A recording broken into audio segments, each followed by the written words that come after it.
Hello everyone, welcome to CelebTvNews. Today we're going to make a review on 90 Days Fiancé Season 8 Episode 12. So if you're new to this channel, please make sure you subscribe below and leave a comment said that I subscribe and I can personally thank you. This episode started with Jovi and Yara where they went to Jovi's parents' house after the party, so they spent the night. Jovi was lying on the bed where Yara came and she was telling him how she was miserable and lonely at the engagement party. He left her there for hours where he goes and drank with his friends. Yara was left there with stranger where she explained that she doesn't speak English. It was difficult for her to communicate and to also find friends at the party. I do understand where she's coming from because she doesn't speak English well, so no one at the party speak her language. It's understandable that she is uncomfortable. But Jovy was like, oh, I thought you were fine because you were talking to people, you were having fun, you were smiling. She was basically miserable. She was not happy that Jovy just left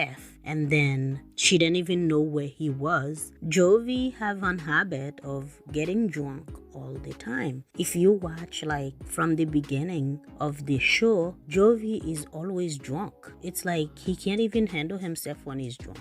He can't walk properly. And Yara said that he drank every day. I believe her. He's making an excuse saying that, oh no, I don't drink every day, just once in a while. He's stressed because of his work, because of pressure. No, Jovy, I believe that you are an alcoholic. Many times, he always have a bottle, some type of drink in his hand, drinking. Only somebody that is an alcoholic that will constantly have a cup or a bottle of wine or a beer drinking. And Yara is fed up. She doesn't know what to do with him anymore. And she threatened him she will leave if he doesn't stop drinking. She gave him an ultimatum, said that it's either you stop drinking or even if they get married, he will not raise his child because Yara would make sure of that. She said that he will probably only see him during the weekend. She also worried that Jovy will treat her bad all the time if they get married. Yes, if he's an alcoholic and also ignore her needs, he will treat her bad in the long term. She said it's important for her future husband to treat her well. So Jovy, it's either you stop drinking, you stop partying, give Yara her attention, treat her well, and that you don't have to worry about you getting married to her and her divorcing you, where she have to take your kid away from you and you're not able to see your kid. Many times Yara throughout the show, she only complained,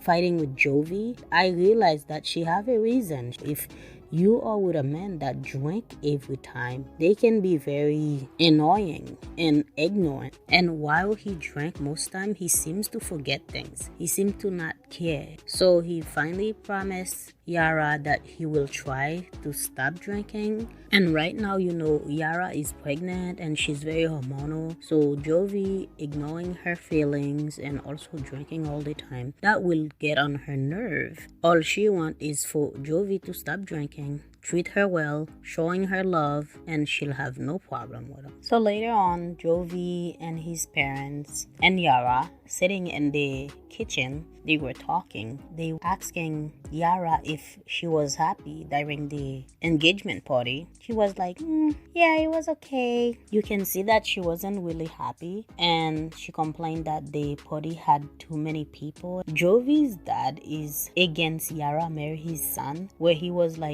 surprised they are pregnant because if their marriage doesn't work out, it's gonna be a lot of problem because there's a kid involved.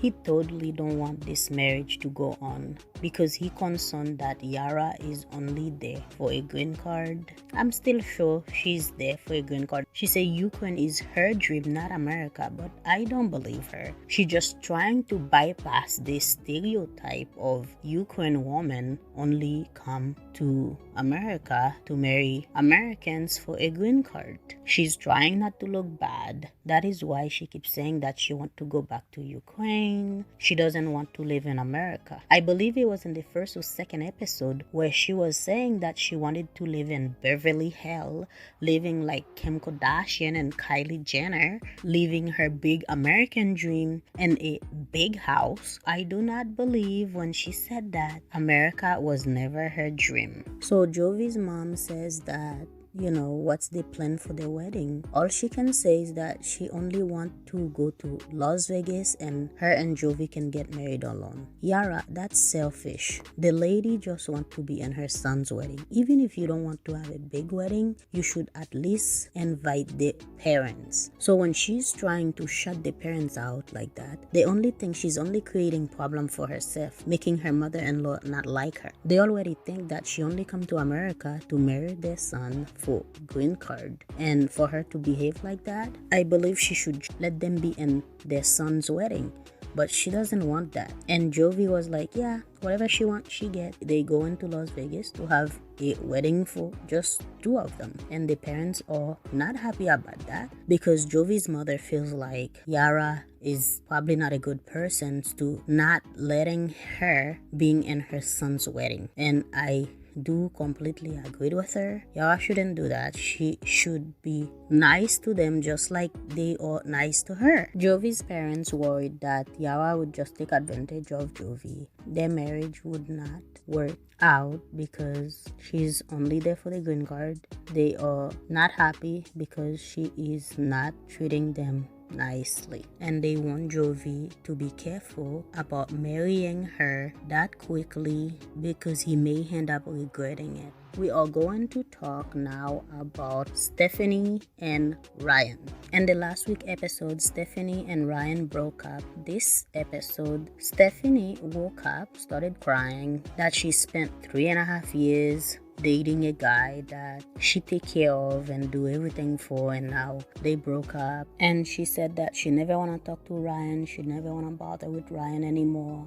She just want to move on. She don't want any closure, nothing like that. After a few minutes, who showed up? Harris, Ryan's cousin. Stephanie, you too fast, man. Harris is not a good cousin. He's not a person that you want in your family because he betrayed you. Look at how he talked about his cousin to Stephanie. Stephanie was like, oh, now Ryan is gone. So she called the cousin to come and comfort her because she doesn't want to be alone. Stephanie, you're not a child. A grown woman like you shouldn't behave the way you behave. It's an embarrassment, really. Thank God you don't have children that would embarrass by your behavior because it's not funny at all the way you acting. And Harris was like, oh, I told you many times about Ryan that Ryan was not a good guy, and I am the good guy. I'm the one that would taking care of you. I'm the one that love you. Harris, you just want to go to America to go and live a dream thinking like,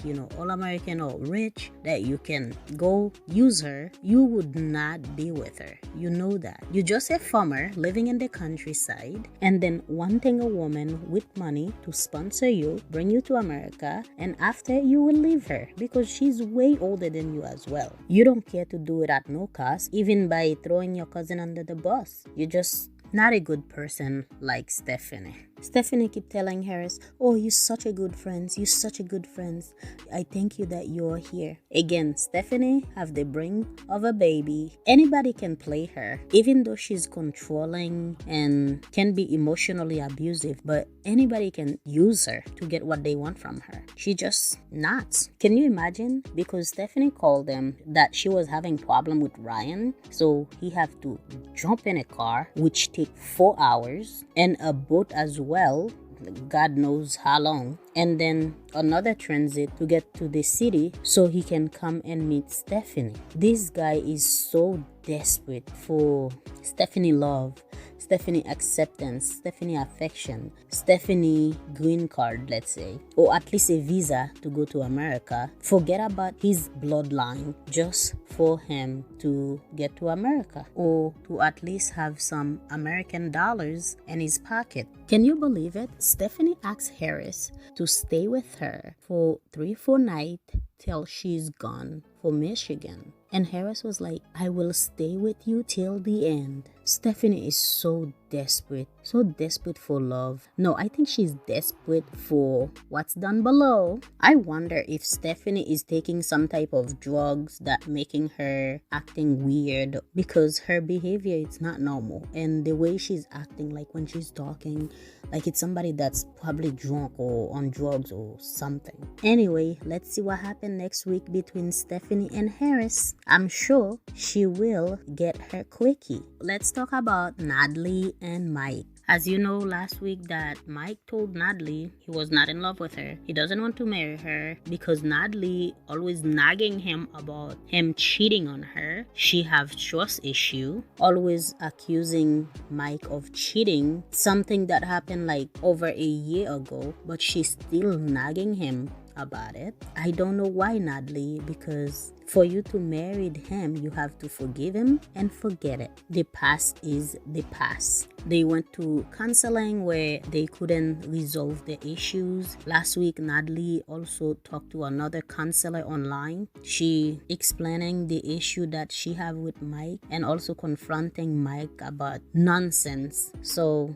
where he gets so pissed, saying that he no longer want to marry her. He no longer want to have anything to do with her. Natalie is desperate. And this episode, you'll see Natalie talking to her girlfriend over the phone where she was explaining about the issue they basically had in their relationship. And the girlfriend was like, for you to move forward, that she should forgive Mike and forget about everything. And Natalie say yes, that is what she is going to do, because she want to make sure that she marry Mike, because her visa's expired in like 2 to 3 weeks. So she want to make sure that the marriage happen, that she stay in America, get the green card, so that she doesn't go back to Ukraine, because going back to Ukraine, it's a no. She doesn't want to get shamed. She have to beg Mike for forgiveness and keep her mouth sealed so that she doesn't bring up any past problem. Even though she mad about something, she have to shut about it, because she doesn't want to upset Mike, where Mike have to say, oh, I don't love you, I don't want to marry you, because Mike is not giving her her ring, which she's desperate for. So now Natalie have to play the game safely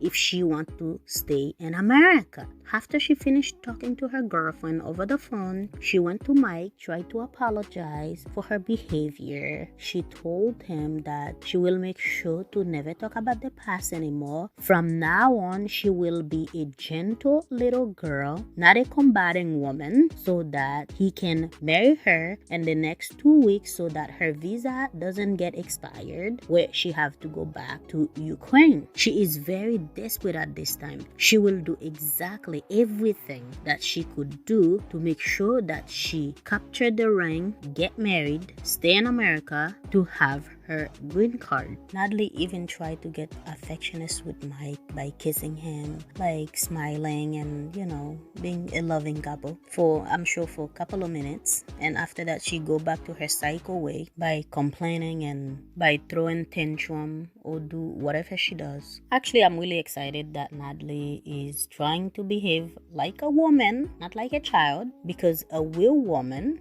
would not bring up the past when you don't catch a man cheating physically. She is thinking like a real woman. Kudos for her, and I hope that Mike marry her where she get her green card. We all know as soon as she get her green card, she will leave Mike and move to the city, period. So let's talk about Rebecca and Zead. Rebecca and Zead relationship, trust me, will never last. It would be like Mohammed relationship and Diane from previous season of 90 Day Fiancé. That woman in the last episode was telling Zied he should not have children because she don't want to have children and she can't give him children, and so he should stay without children so that he can be married to her. That's very selfish. This is a young man. How old is he? I believe he's 27. She's in her 50s. For her to ask him to not have children while she already have her children, she already have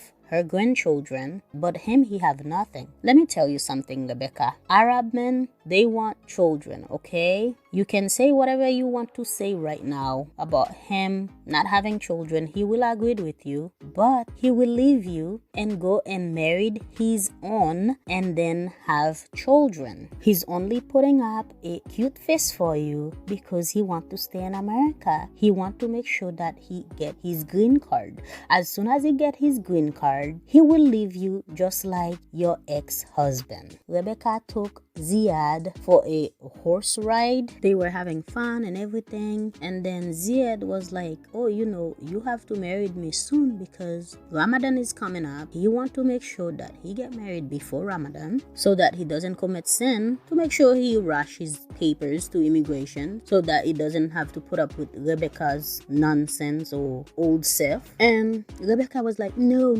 I can't do that because that is too fast. She say, oh, my last wedding, I rushed it really fast and then it didn't work out. He changed right after that we got married. Yes, Rebecca, those men don't love you. You go to a completely different country, different culture. You marry a guy that you way older of. You think they going to stay? No, they going to marry you. They gonna take that paper and after that they will leave you. Actually, Stephanie is smarter than you. Stephanie does behave like a child, but she's smarter than you. Because you actually go bring those guys over, they marry you, and then they take your papers, and then you end up with nothing. Where Stephanie, hey, she go in their country, she use them, abuse them, and she leave. She don't have to worry about bringing them to America. Even though she's talking about bringing them to America, she would never do that. I know for sure she wouldn't bring Ryan to America. It was just an act for television. But you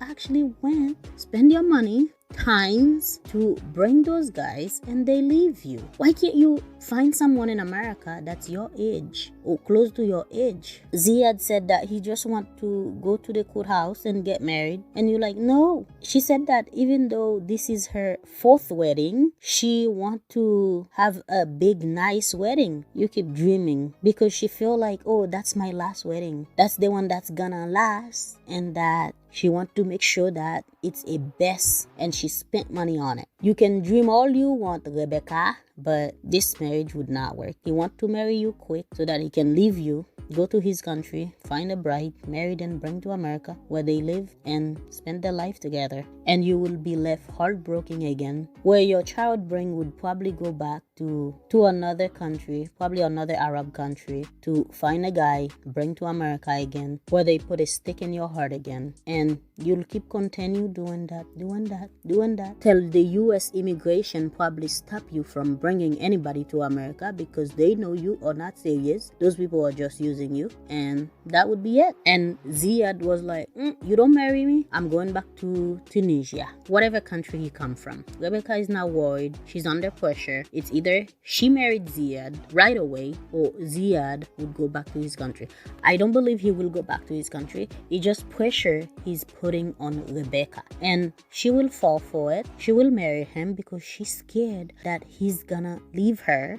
She would never see him again. Well, since he's already in America, you should just marry him. So what's the point of waiting? If you want to get married tomorrow, just marry him and process his paper, and he will leave you, definitely, as soon as he get his paper. At least Mohammed stayed with Daniel for 2 years before he filed for divorce. But I don't think Ziad would stay with you for even a year. As soon as he get his green card, he's out. So good luck, Rebecca, in your 4th marriage, I guess, 4th or 5th. So if you are new to my channel, please don't forget to subscribe and click on the notification bell so that whenever I upload, you will be notified. Thank you. I will see you in the next video.